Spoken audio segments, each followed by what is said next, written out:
In unserer kleinen Stadt, da gibt es ein Café, wo ich mit meiner Tochter sonntags gerne geh.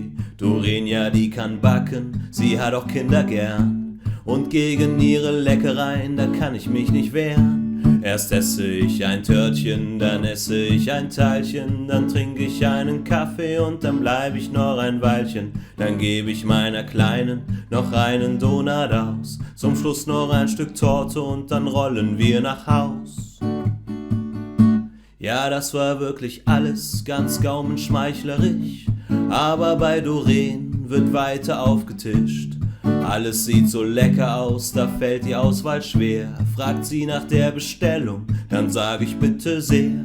Erst esse ich ein Törtchen, dann esse ich ein Teilchen, dann trinke ich einen Kaffee und dann bleib ich noch ein Weilchen. Dann gebe ich meiner Kleinen noch einen Donut aus, zum Schluss noch ein Stück Torte und dann rollen wir nach Haus. Erst esse ich ein Törtchen, dann esse ich ein Teilchen, dann trinke ich einen Kaffee und dann bleib ich noch ein Weilchen. Dann gebe ich meiner Kleinen noch einen Donut aus, zum Schluss noch Käsekuchen und dann rollen wir nach Haus.